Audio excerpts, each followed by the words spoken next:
하나님 감사합니다. 또 예배 후에 하나님의 말씀을 대합니다. 성경이 우리에게 얼마나 기쁜 소식이 되는 것을 다시 한번 상고하고자 하오니 성령 하나님이여 우리를 도와주옵소서. 예수님의 이름으로 기도드립니다. 아멘. 지난주에 제가 성경 3과의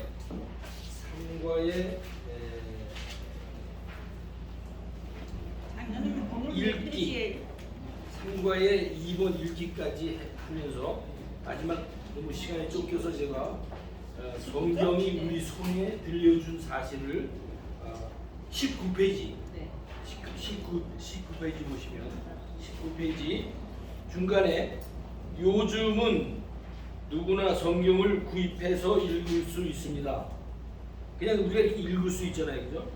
요즘은 요 시대는 누구나 성경을 구입해서 읽을 수 있습니다. 그러나 그런 혜택을 누리게 된 지가 그리 오래되지 않습니다. 과거에는 성경을 손으로 필사했으므로 귀했고 인쇄술이 발명된 후 성경이 인쇄되었어도 단가가 엄청나게 비쌌습니다. 또 대부분의 성경이 라틴어로만 번역이 되어 있어서 일반인들이 자기 나라 말로 읽을 수가 없었습니다. 게다가 한때는 교회 권위를 유지하기 위해서 거기다가 성도라고 그랬죠. 평신도 이렇게 적어놨죠. 제가 평신도가 성경을 읽는 것을 그만 적이 있었습니다. 자, 이 얘기입니다. 성경이 우리 손에 들려진 게 그냥 우리 성경이 얼마나 귀한지 우리가 잘 몰라요. 근데 이렇게 여기를 중점 여기 한번 보세요. 성경이 우리가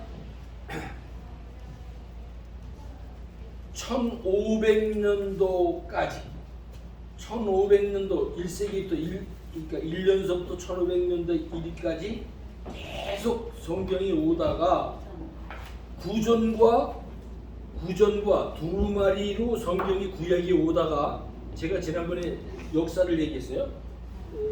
성경의 역사를 잠깐 얘기했어요.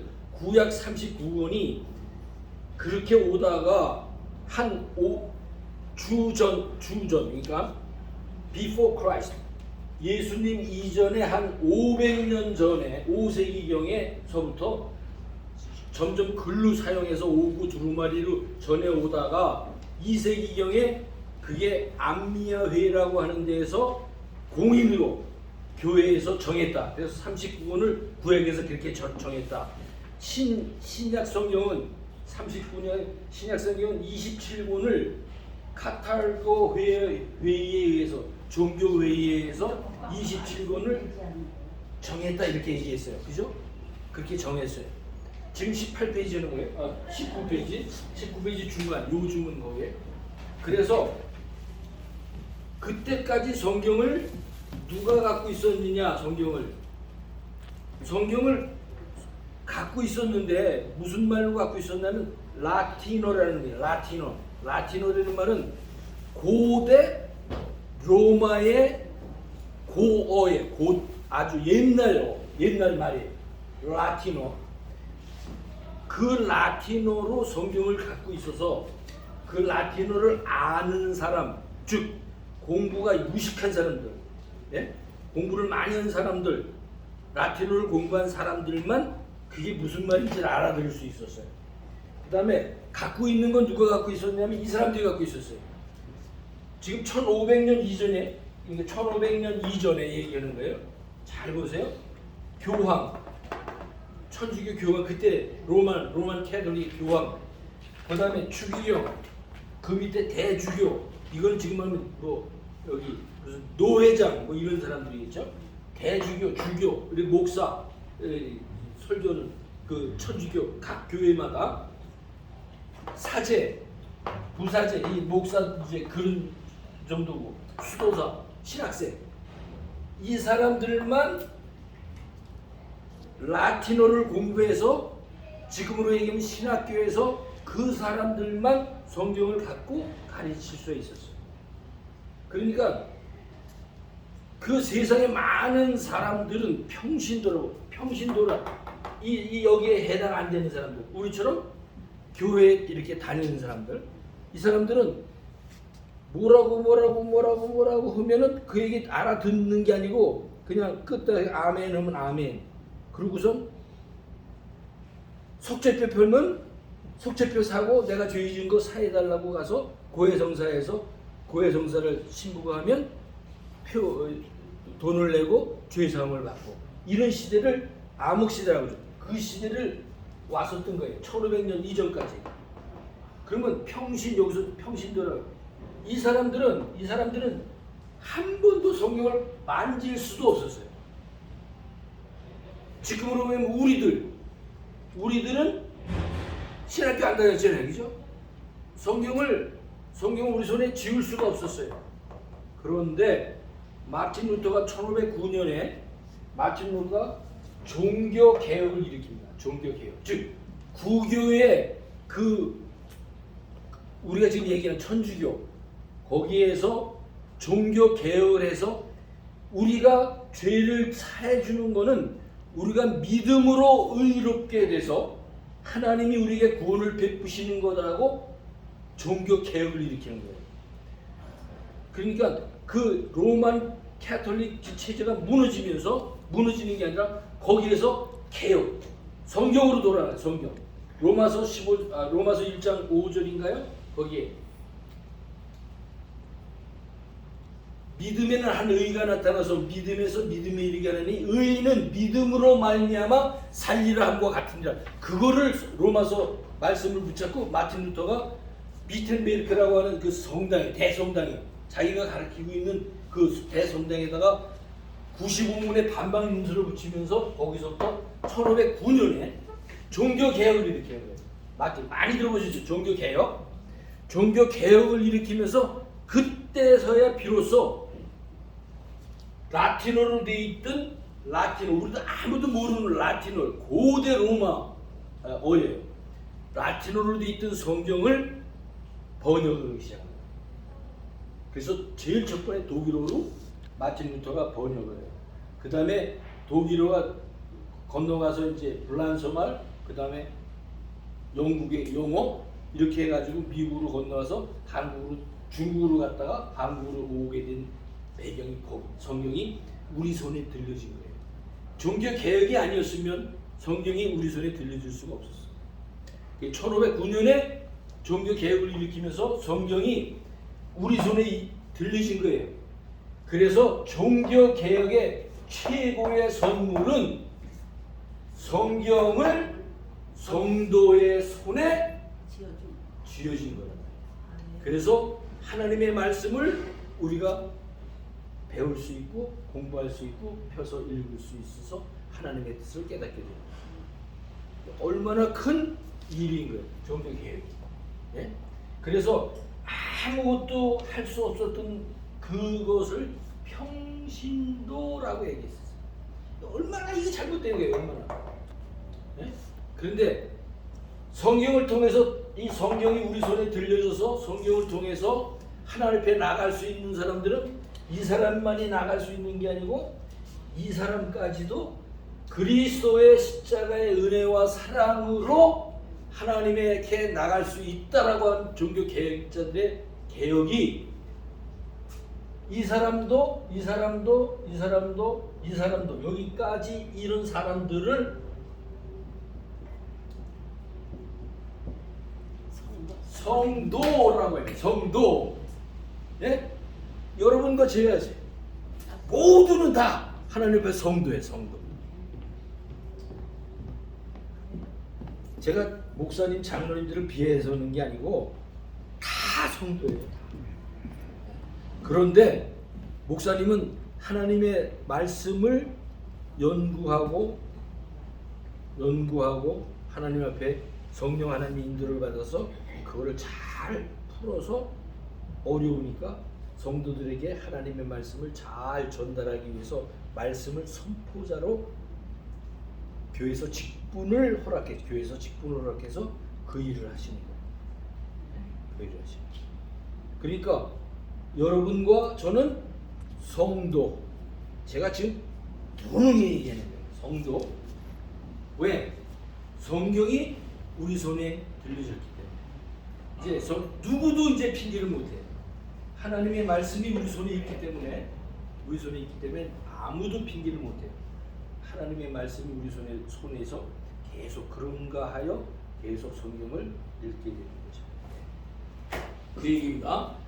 그 다음에 19페이지 1, 성경을 매일 읽어야 하는 이유를 적어보십시오.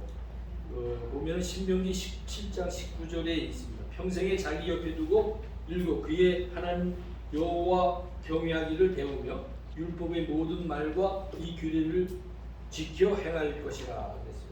평생토록 하나님 말씀을, 이제 성경이 우리 손에 있으니까, 성경이 우리 손에 있으니까 하나님 말씀을 가까이 하는 거예요. 가까이 하는 거예요. 습관화해야 되는 거죠. 가까이 하는 거예요. 여호와의 말씀을 경외하는 것을 배워가는 겁니다. 요한계시록 1장 3절을 당신의 말로 적어보십시오. 요한계시록 이게 무슨 말이냐면 이 예언의 말씀을 읽는 자와 듣는 자와 그 가운데 기록한 것을 지키는 자는 기록된 것을 지키는 자들이 복이 있다 이렇게 했었죠. 그러니까 내 말로 한다면 나는 성경 말씀을 읽고 듣고 말씀을 의지하여 살아갈 것입니다라고 결단하는 거예요. 그죠? 이 하나님의 말씀이 우리 손에 있는데 지금 우리 교회에서 계속 성경 읽게 하죠. 뭐 내가 읽어보세요. 읽는 사람 손들어 그러면 또 이상하니까 다 읽죠? 내가 읽는 걸로 알겠어요. 다 읽고 읽으면서 하나님의 말씀이 읽으면서 생활화해야 되는 거예요. 생활. 네?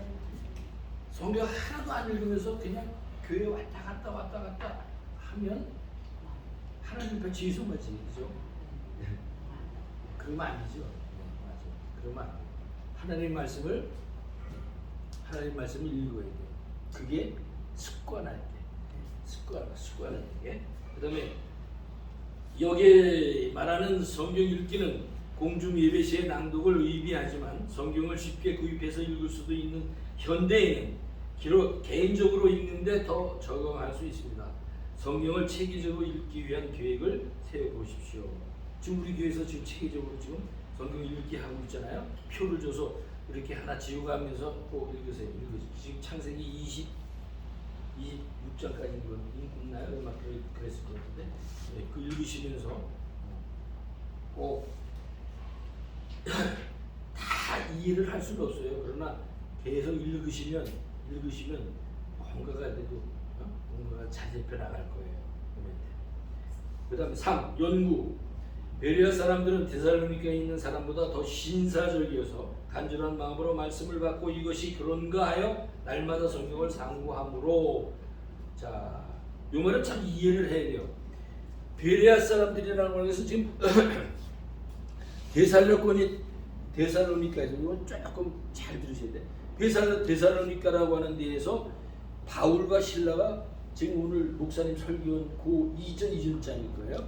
거기에서 복음을 전해. 데살로니가에서 복음을 전하다가 하도 그 유대인들과 그 지역에 있는 사람들이 핍박을 잡아 죽이려고 핍박을 하니까 도망간 데가 너무 데살로니가 핍박을 많이 받았어요. 그래서 도망간 데가 베레아래요. 베레아.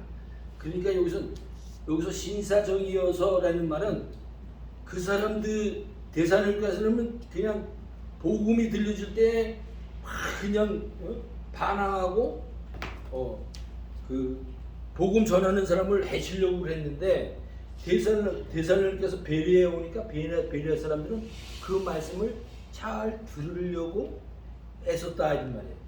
그걸 갖다가 여기서 신사적이어서라고 얘기한 거예요. 그 사람들은 뭐 신사적이 아니었고 이 사람이 신사적이었다는 그런 의미가 아니라 단어 자체가 그런 얘기예요. 그 사람들은 핍박을 막 가하는 사람이었지만 베레아에 오니까 사람들이 하나님의 말씀 복음이 전파될 때 잘 들으려고 했다라는 의미예요. 네. 그런 말씀이에요. 하나님의 계명 말씀을 보배를 찾는 것 같이 깊이 연구한다는 거죠. 하나님의 말씀을 그런가 하여 그 안에 어떤 깊은 구원의 메시지, 복음의 메시지가 있는가 하여 깊이 묵상한다는 거예요. 그러잖아요. 깊이 묵상하는 거. 그걸 갖다 연구라고 그러죠. 연구. 그다음에 이 성경을 연구하는 목적은 무엇입니까? 디모데후서 2장 15절. 너는 진리의 말씀을 옳게 분별하여 부끄러울 것이 없는 일꾼으로 인정된 자로 자신을 하나님 앞에 드리기를 힘쓰라. 나 자신이 하나님의 말씀을 옳게 분별. 요거는 성경을 읽으면서 성경을 읽으면서 우리가 인도를 잘못 받으면 자기의 지식이나 자기의 의견을 성경에다 포함시켜서 잘못 가면 성경을 잘못 해석할 수가 있어요. 그래서 성경을 읽는 건 좋은데 성경을 읽으면서 함부로 자기의 의견을 내서 해석을 하면 안 돼요. 성경은. 그래서 성경은 꼭 정규 이렇게 신학교를 졸업하신 분들이 목사님이 돼서 설교로 하나님의 말씀을 선포하는 이유가 거기 있는 거예요. 성경을 하나님의 말씀이 하나님의 말씀으로 잘 다듬어서 우리에게 쉽게 가르쳐 준다는 거예요. 하나님의 뜻을. 그래서 나 자신이 하나님의 말씀을 옳게 분별하는 일꾼으로 서기 위해서는 하나님의 말씀을 그런가 해서 잘 정돈해서 읽을 필요가 있다. 그런 의미예요. 어려움이 닥치면 항상 교회는 목사님이 계시잖아요. 그렇죠? 목사님이 하나님의 말씀을 선포하기 위해서 말씀을 연구하고 깊이 묵상하면서 계속 말씀을 연구하시는 거죠. 그런 분이 계시기 때문에 그런 어려움이 있으면 오늘 목사님 얘기하신 것처럼 연락을 해서 이 말씀이 어떤 의미를 갖고 있습니까? 물어보면 목사님이 다 연결해서 잘 가르쳐 주시니까요.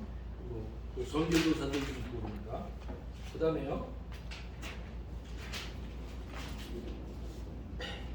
연구란 보다 더 주의를 기울여서 성경을 읽는 것입니다. 성경을 읽다가 새롭게 발견하는 사람들은 메모해 두면 좋습니다. 이게 왜 좋은 거냐면 제가 이제 글을 좀 많이 쓰잖아요.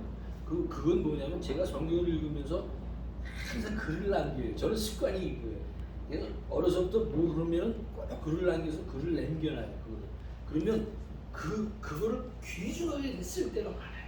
그 다음에 성경 볼 때, 그 다음에 성경 볼 때 그 글을 정리해서 글로 만들어내는 거예요. 저는 그런 일을 좋아하는데 꼭 성경을 읽으면서 나에게 은혜가 돼서 그 은혜의 글을 쓰기도 하지만 그 성경이 주는 깊은 의미를 점점 더 깨닫게 하기 위해서 차근차근 오늘 적어오는 거, 그 다음날 적어오는 거, 그거 보면 발전을 하고 있는 것을 보게 돼요. 제 스스로. 그래서 성경을 읽으면 거기에서 이 무슨 뜻이었나를 기록해 두는 것이 굉장히 좋습니다. 여러분에게. 제가 여러분에게 나눠드렸죠. 큐티하는 성도의 삶이라는 것을 나눠드렸을 거예요.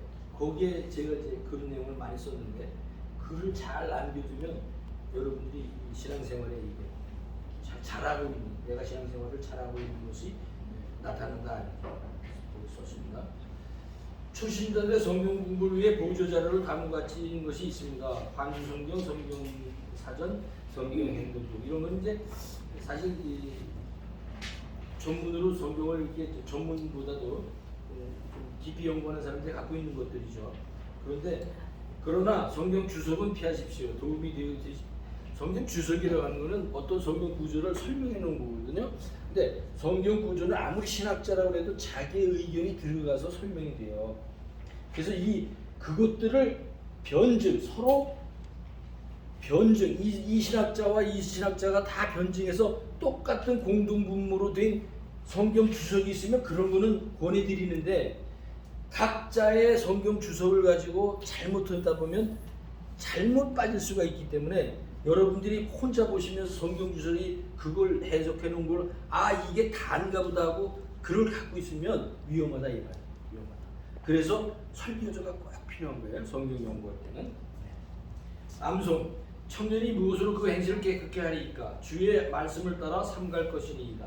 내가 주께 범죄치 아니하려 하여 주의 말씀을 내 마음에 두었나이다. 이게 내 마음에 두었다 그 말은 마음속에 성경이 있다. 그 말은 암송했다, 외웠다 이 말이에요. 외웠다.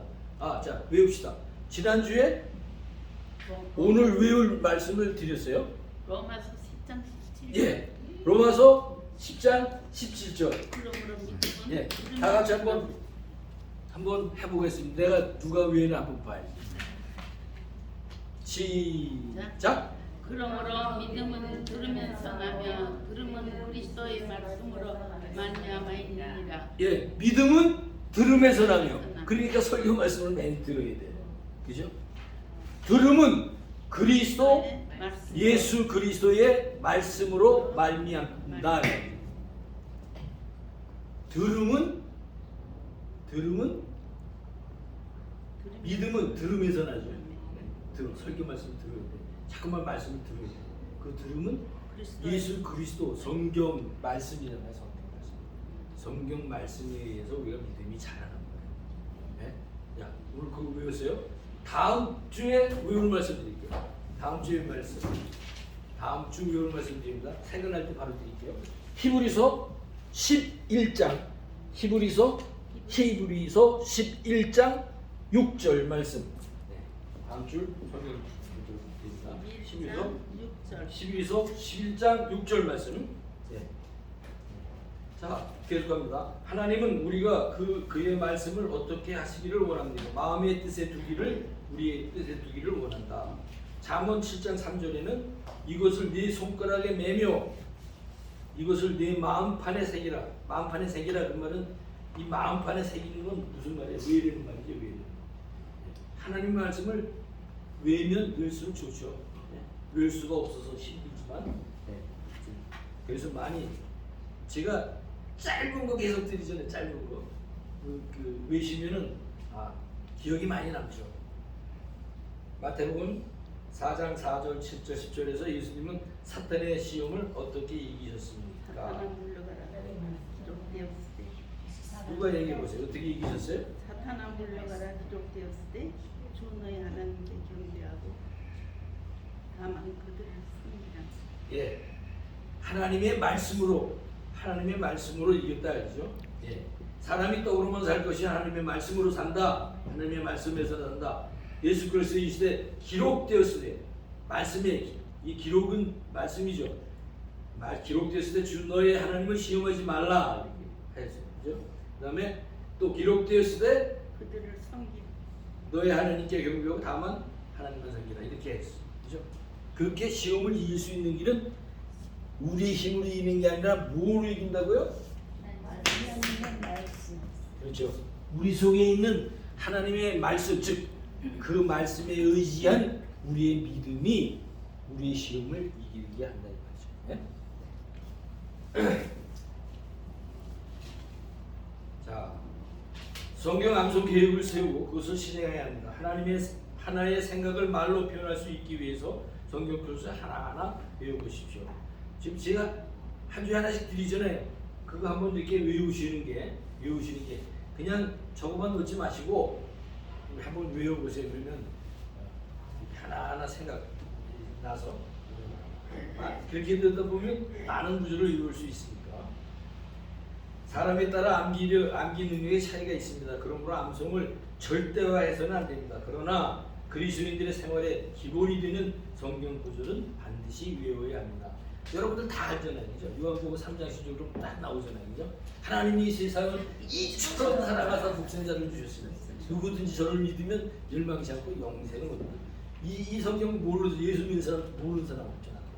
그렇게 머릿속에 갖고 있어야 된다. 그죠? 묵상. 복 있는 사람은 악인의 길을 쫓지 아니하며 주인의 길에 서지 아니하며 오만한 자리에 앉지 않고 오직 여호와의 율법을 즐거워하며 그 율법을 주야로 묵상하는 자로다. 자, 그 묵상은 하나님의 말씀을 이해하며 그 말씀을 되새김으로 그 말씀을 우리의 삶에 적용할 수 있도록 해줍니다.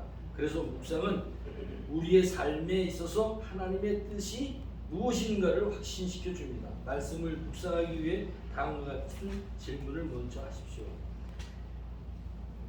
묵상을 할 때 어떻게 할 거냐라는 것을 지금 얘기해요. 묵상. 영어로는 QT 이렇게 하죠. QT. 많이 읽어보셨을 거예요. quiet, 조용한 시간에 하나님의 말씀을 혼자 잘 정리한다 이런 의미예요. quiet time인데 주인말 QT라고 하는데 묵상은 첫째 어떻게 해야 되냐면 성경을 읽잖아요.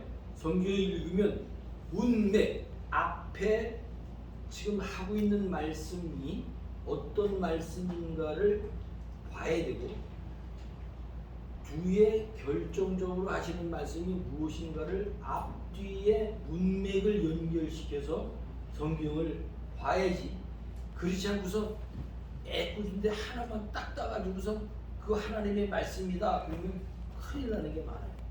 성경에 하나님은 없다 이런 말이 있어요. 이상하죠? 성경에 어떻게 하나님이 없다라는 말이 있어요? 있을까요? 없을까요? 그런 글이 있어요.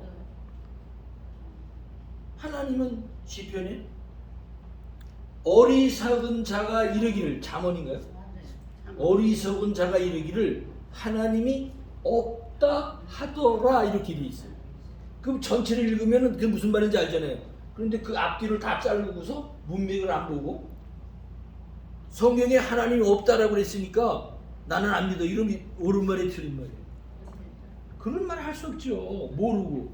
그래서 성경은 앞, 뒤가 다 문맥이 맞는 말씀을 이어가야지 잘못 얘기는 하죠. 그래서 성경은 없다 하는 게 성경이 있다. 맞는 말이지만 그거는 엉터리같이 맞는 말이지. 그죠? 그러니까 얼마나 성경을 문맥을 조심해야 되는지. 문맥 속에서 이 말씀이 의미하는 바는 무엇입니까? 올바른 해석은 오직 성경의 해석이 올바른 건 오직 하나. 그 안에서 예수 그리스도가 나타나느냐 안 나타나느냐. 예? 하나에 대한 말 하나. 자, 예를 들어서 고린도서 4장 뭐 찾을 필요 없이 그냥 말을 할게요. 고린도서 4장 1절과 2절을 보면은 무슨 말이냐면 너희들이 맡은 바는 일꾼이 맡은 바는 충성이니라 이런 말이 있어요. 고린도전서 4장 1절과 2절을 보면.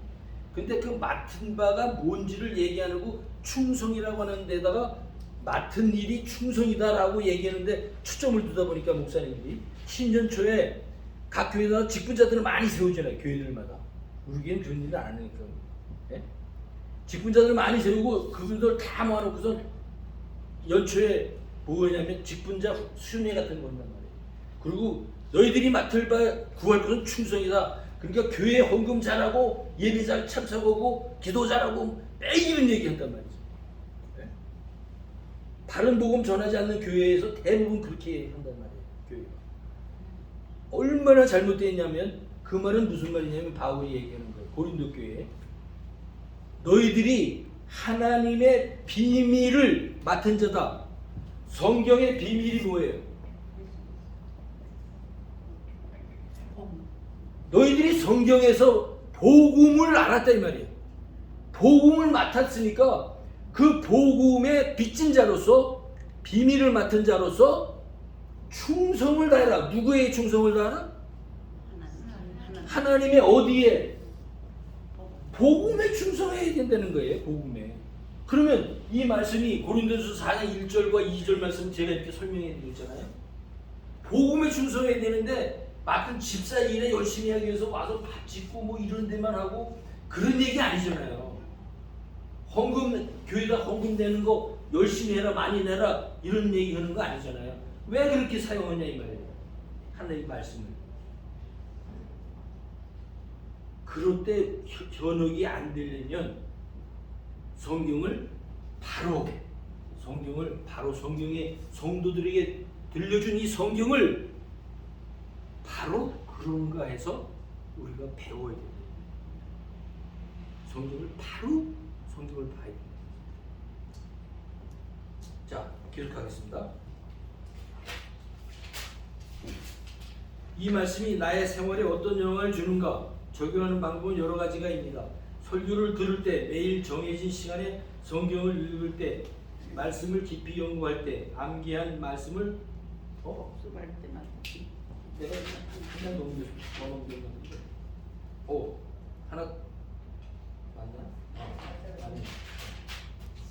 연구할 때 암기한 말씀을 복습할 때마다 위에 두 질문을 하면서 묵상하십시오. 예, 그러니까 이 성경을 읽고서 연구하고 다 했는데 실제 내 삶에 아무 적용이 안 된다면, 예? 내가 이런 성경을 알고 배우고 내가 느끼고 내가 느끼는 이 성경 말씀이 내 생활에 느낌에 아무 영향이 없다고 하면, 예? 아무 영향이 없다면 사실 헛거죠. 예? 예. 이게 복습할 때마다 위에 두 질문은 뭐냐면, 아까 위에 두 질문이에요. 내 적용하는 내 삶에 적용하는 거. 목사님 말씀을 들었는데 내 삶에 적용하는 거. 그거 없이 그냥 매일 듣고만 가면은 기억 하나도 안 나. 예? 설교 딱 들었는데 오늘 말씀 다 들었는데 교회 딱 문 열고 나가면 그 다음에 생각이 하나도 안 나. 그러니까 지금 계속 이 얘기하는 거예요. 성경을 어떻게 듣고 어떻게 읽고 어떻게 우리가 적용을 할 건가를 지금 얘기하는 거예요. 하나님이 말씀이 끊임없이 묵상하는 자에게는 어떤 약속들이 주어집니까? 여호수아 1장 8절 모든 일에 형통한다. 여기서 형통한다는 말은 예수 믿어서 설교 말씀 잘 듣고 그러면 모든 일에 형통한다라고 하는 말을 오해할 수가 있어요. 자, 예수 믿고 잘 매일 예배드리고 성경 보고 매주일 와서 봉사하고 교회 다 그러니까 여러분의 일이 다 형통만 해요? 아니죠? 근데 왜 형통한다고 그래 성경? 그럼 뭘 잘못 알아들었냐? 성경이 형통한다고 그랬죠. 이거 뭐라고 그랬냐면 보세요. 여호수아 1장 8절 이 율법책을 네 입에서 떠나지 말게 하며 주야로 그것을 묵상하여 그 안에 기록된 대로 다 지켜 행하라. 그리하면 네 길이 평탄하게 될 것이며 네가 형통하리라 했잖아. 무슨 말이야? 여기서 형통한다는 말은 하나님의 묵상을 하나님의 말씀을 묵상하는 결과의 형통함이라는 것은 무슨 말이냐? 믿음이 굳건해지고 그렇죠? 하나님이 계신 것이 굳건하게 믿어지고 그 말이죠. 예? 예. 예수 그리스도의 십자가와 그 은혜와 사랑 때문에 내가 구원을 받았다고 하는 구원이 확신하게 된다 이런 뜻이죠. 그게 형통한 거죠. 이 세상에 먹고 살고 하는데 아무 염려 없이 형통하게 된다는 말은 절대 아니다. 그렇게 오해하지 말고 그런 데 가서 설교 들으려고도 하지 말고 하나님의 말씀이 형통하다는 말은 구원의 확신이 나에게 있다. 그 확신이 나에게 있기 때문에 이 구원이 흔들릴 수 없는 굳건한 믿음이 나에게 있다. 이런 형통함을 얘기하는 거예요. 자, 하나님의 말씀을 부지런히 배우는 것 외에도 그것을 이해하기 위해서 어떻게 해야 합니까? 시편 119편 18편 18절 73절 125절 쭉 보면 내 눈을 열어 주의 율법에서 놀라운 것을 보게 한다. 주의 손이 나를 만들고 세우셨사오니 내가 깨달아 주의 계명들을 배우게 한다. 이렇게 했죠. 나는 주의 종이오니 나를 깨닫게 하사 주의 증거들을 알게 하소서. 그래서 이 하나님의 말씀을 부지런히 것 외에도 나에게 계속적으로 이해하면서 배우게 나가게 하기 위해서는 성경을 읽게 하고, 예? 성경을 공부하게 하고, 성경이 들려주는 말씀을 깨닫게 한다라는 것은 내가 성경을 잘 깨달을 수 있게 해주는 건 내 안에 누가 있기 때문에, 예? 성령 하나님이 내 안에 있기 때문에 제가 계속적으로 얘기하는 거예요. 여러분 안에는 성령 하나님이 떠날 수가 없어요.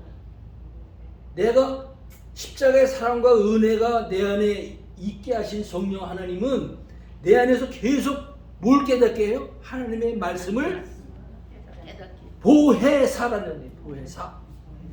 그래서 성령 하나님은 내 안에서 보혜사로 계속 계시는 거예요. 하나님의 말씀을 계속 깨닫게 해주시는 거예요. 그게 나를 형통케 하는 길이다. 아멘. 네, 아멘. 자, 다음의 도표들은 자신의 습관을 분석하고 성경을 우리의 것으로 만드는 데 도움이 됩니다. 빈칸을 채우면서 새로운 목표를 위해서 기도하십시오. 성경을 대하는 방법, 그리고 빈칸들이 있죠. 거기다 다 채우셨는지 모르겠는데 대하는 방법은 다 본인이 다 다를 거예요. 어떤 시간에 어떻게 할 거라고 하는 것은 다 다를 거예요. 그러니까 거긴 방법은 뭐냐면 어떤 시간에 어떻게 할 거라는 것을 쓰는 거고요. 그 다음에 말씀을 들으면 말씀을 제일 많이 듣는 건 어디서 뭘 할 때 들어요? 예배 설교. 그렇죠. 예배 드릴 때 우리가 예배 볼 때 이렇게 하지 마세요. 다른 사람이 예배 드리는데 그거 옆에서 구경하는 게 이거 보는 거예요. 할 때 여러분 입에서는 이제는 예배 보러 갑시다. 이 얘기해봐. 예배는 하나님한테 드리는 거예요. 나를 드리는 거예요. 어떻게 내가 드리는데 방관해 이렇게 보는 거예요. 우리 입에서조차 그런 말을 사용하면 안 돼요. 아주 잘못된 거예요. 예배 보러 간다. 뭐 이게 우리 크리스천들이 말에 순화 좋게 사용하는 말로서 예배를 드린다라고 하죠. 예배 본다라는 말은 우리 사용하면 안 된다. 예. 자, 그다음에 말씀을 말씀이 읽는데 규칙적으로 읽어야 돼. 규칙적으로. 그래서 우리 지금 올해는 목사님 성경 읽는 표를 주셨어요, 여러분. 네. 하나하나 지워가면서 다 읽으세요. 읽는 줄로 있습니다. 알겠습니다. 말씀을 연구함. 말씀을 연구하는데 말씀이 쉬워요, 어려워요? 어렵죠. 말씀이 어려워요. 그래서 도우미가 도우미가 누구예요? 목사님. 목사? 장로? 이 사람들이 다 도움이에요. 보조. 우리 말씀 읽는데 잘 가르쳐 주라고. 우리를 가르쳐 달라고. 그래서 교회는 초대교회에서부터 목사도 있었고 장로도 있었고 성경 교사들도 있었어요. 교사들도 있었어요. 이 말씀이 어렵기 때문에 하나님의 말씀을 잘 연결해서 가르칠 수 있어야 되기 때문에. 그 다음에 말씀을 암기함. 제가 하나씩 드리잖아요, 이렇게. 예? 많이 드릴 수가 없어요. 젊은 사람들은 제가 좀 이렇게 긴 것도 드리고 주고 하겠는데 연세들이 있으시니까 이제 하나씩 짧은 걸로 드려요. 근데 11서 11장 6절은 꼭 외워야 되는 말씀이 되고 드리는 거예요. 조금 길어요. 예? 네, 다음 주에 꼭 외워가지고 오세요. 말씀을 묵상함. 성경을 읽고 묵상을 하는 그거는 뭐냐면 묵상하는 데는 것은 사실은 예수님하고 나하고의 깊은 교제 시간인 것 같아요. 제가 보면 교제는 기도도 교제지만 우리가 예배드리는 거 교제지만 성경 읽고 거기에서 참 그 말씀의 깊이를 깨달아가면서 하나님하고 교제하는 그 짧은 시간이지만 그게 너무나 연애하는 거지. 연애 사랑의 대화를 지금 나누고 있는 거예요. 그러면 너무나 뭐라 그럴까 가슴이 좋다고. 그래서 묵상. 그래서 제가 여러분에게 다 나눠드렸을 거예요. 그거 한번 쭉 읽어보시면 큐티하는 성도의 삶을 가지고 그 내용은 내가 한 5년 전에 한국의 그 생명의 삶이라고 하는 그 책이 나올 때 그 책에서 그 생명의 삶을 할 때 거기다 제가 기고를 했던 거예요. 그 큐티를 뭐 이렇게 하십시오라고 제가 그때는 썼었는데 좀 그래가지고 큐티를 내가 해보니까 그 수십 년 동안 큐티를 그렇게 묵상을 하면서 기록을 남겨보니까 이게 정말 큐티를 하는데 성경을 읽으면서 체계적으로 해나가는 게 얼마나 우리 성도들한테 좋은가 그래가지고 썼던 내용인데 그걸 이제 글을 써서 내가 여러분에게 드렸으니까 그거를 정말 한번 꼭 읽어보시고 꼭 그거대로 해라는 게 아니라 거기서 성경을 읽으면서 발견해야 되는 것들, 복음을 발견하고 예수 그리스도 하나님을 어떤 하나님이 나에게 지금 말씀해 주시는가 이런 것들을 발견하는 게 중요하기 때문에 보다 내가 아주 자세히 썼으니까 그걸 한번 꼭 읽어주시기 바랍니다. 자, 이거 다 여러분들 노트 옆에 남는 데다가 이런 걸 적어 놓으시면 공부 잘하는 거예요. 공부 잘하는 사람들은 그거 잘 그려놓다고.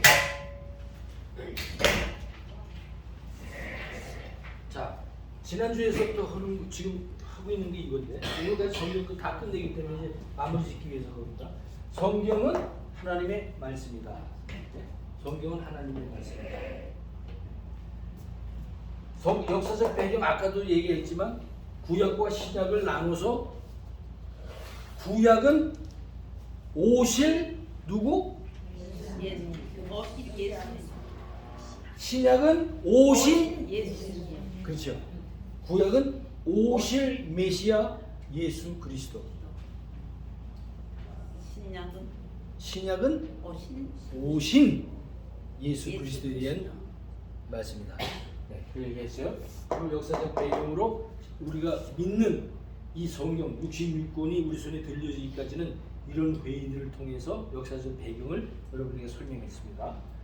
자, 성경은 5가지를 우리들이 주목 있게 해야 된다. 첫째는 듣기. 두 번째는 읽기. 세 번째는 연구. 네, 연구. 공부 내지는 공부. 네, 공부. 네, 연구는 도우미가 필요하다. 네, 도우미가 필요하다. 그다음에 암송. 네, 암송은 무조건 이거 외워야 된다 이런 것보다 계속 이렇게 하다 보면 머릿속에 남게 하기 위해서. 그다음에 묵상. 계속 그를 연구와 묵상은 조금 다른데 거의 비슷하죠. 깊이 이렇게 시간을 정해놓고 묵상을 하는 것이 여러분들에게 성경이 하나님의 말씀을 잘 갖고 있는 거다. 이거를 구약 신약에는 어디다 새기라고 그랬어요? 마음판에 새기라고 그랬어요. 마음판에 새기라고 그랬어요. 마음판에. 자, 왜 성경에 권위가 있느냐? 성경에 권위가 왜 생기느냐? 성경에. 자, 보세요. 성경에 이거 노트 오시면 좋아요. 이런 부분. 성경의 모든 부분에 일관성 있게 누구를 지금 얘기하고 있어요? 예수. 하나님. 성경은 어디를 봐도 누구를 얘기하는 거냐? 누구? 지금 나 이 얘기가 나올 때까지 기다리는 거야. 예수 그리스도. 그렇죠. 그렇게 얘기해 주시지. 성경은 어디를 봐도 일관성 있게 누구를 얘기한다? 예수 그리스도. 예수 그리스도를 얘기해 줘. 예수 그리스도. 구약의 어디를 봐도 태초에 하나님이 계시니라. 여기를 봐도 태초에 하나님이 계시다. 이게 성경이다. 그 성경은 그 하나님이 예수 그리스도다 라는 얘기한 적이 있어요. 태초에 하나님이 천지를 창조하시니라 했을 때 태초에 그 하나님이 예수 그리스도다 라는 얘기예요.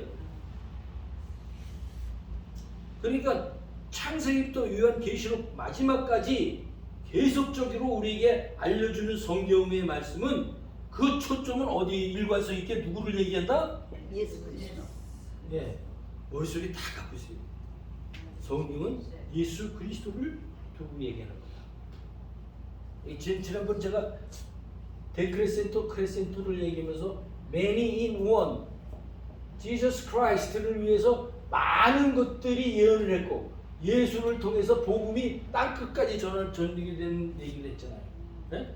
그래서 성경은 구약과 신약이 누구를 위한 책이다? 예수 그리스도를 위한 책이다. 머릿속에 딱 갖고 있습니다. 자, 성경의 모든 부분이 일관성 있게 예수 그리스도에 초점을 맞춰서 얘기한다. 일관성.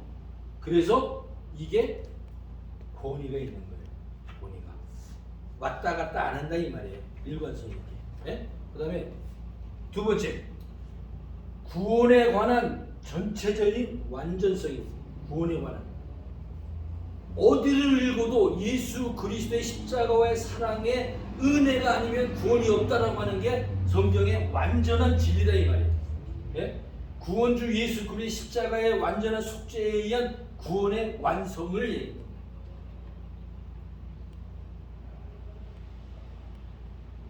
요런 글은 너무나 진짜 유명한 글이에요. 그러니까 이거 적어놓으세요. 정말 이런 건 내가 써서 그런 게 아니라 나도 어디서 뵙겠겠죠. 머릿속에 있어서 내가 썼는데 어디서 썼는지 모르겠습니다. 구원에 관한 전체적인 완전성이 어디를 봐도 구원주 예수 그리스도의 십자가의 완전한 속죄에 의한 구원의 완성이 성경에 있기 때문에 그게 권위가 있다 이 말이에요. 네? 자, 세 번째, 성경의 모든 문체와 문맥 이런 얘기예요. 문체. 네? 구원에 관한 진리의 유학과 정리를 하나님의 거룩에 맞춰진 거룩성이 있다라는 거죠. 어디를 봐도 일관성이 있고 완전성이 있고 거룩성이 있다. 왔다 갔다 안 한다. 하나님의 어디를 읽어도 하나님의 거룩한 것이 드러난다 이런 말이에요. 어디를 읽어도. 그래서 이러한 세 가지 내용에 의해서 성경이 하나님의 말씀이라고 하는 권위가 있다는 거예요. 성경 말씀을 가르치는 교회가 권위가 있는 거예요. 그래서 목사님이 실력이 좋고 능력이 막 요즘 얘기는 꼬꾸라지고 막 글 앞에 나와서 막 그래서 능력이 있어서 권위가 있는 게 전혀 아닌 거예요. 하나님의 말씀이 권위가 있으면 그 교회의 말씀이 살아있기 때문에 그 교회가 권위가 있는 거예요. 그래서 바른 성경을 가르치는 곳, 성경에서 성경으로 가르치는 데만이 성경의 권위가 나타나는 교회다라고 얘기할 수 있습니다. 그러면은 하나님의 절대 속성이 한 번에 섞여 있네요. 하나님의 불변의 절대 속성이. 그렇죠. 네. 그러니까 제가 이제 요 전에 하나님의 속성에 이과에서 하나님의 속성에 대해서 여러분에게 얘기해 줬어요. 하나님은 혼자 스스로 계신 분이다. 자존성. 두 번째 영원성. 그래서 세 번째 불변성. 왜냐하면 하나님은 우리에게 내가 십자가의 예수 그리스도의 십자가의 은혜와 사랑으로 너가 그거를 믿으면 구원을 준다 그렇게 약속을 했단 말이죠. 에? 근데 그렇게 내가 믿었어. 그래서 내가 구원을 받았어. 그러면 그 약속이 변해요, 안 변해요? 안 변하지. 그 약속을 실행해 주신 예수 그리스도 하나님은 변할 수 없는 분이에요. 그래서 여러분은 절대 여기에 속아 넘어가면 안 돼. 누가 구원받은 날이 언제냐, 너 구원을 확실히 구원을 준다 이렇게 안 한다는 거예요. 성경의 권위, 성경의 중요성. 성경은 다시 한번 얘기합니다. 성경은 누구를 위한 책? 성경은 예수 그리스도에 대해 관한 책이다. 그게 전체다. 기도하겠습니다. 하나님 감사합니다. 하나님의 말씀이 얼마나 중요한지를 다시 한번 말씀을 통해서 깨우쳐 주신 것 감사를 드립니다. 저희들이 성경을 읽어나가기가 힘들지만 늘 옆에서 우리와 동행하시는 성령 하나님의 의지하고 그를 의지하고 그와 더불어 일을 잘 감당해 나갈 수 있도록 도와주시옵소서. 감사합니다. 예수님의 이름으로 기도드립니다.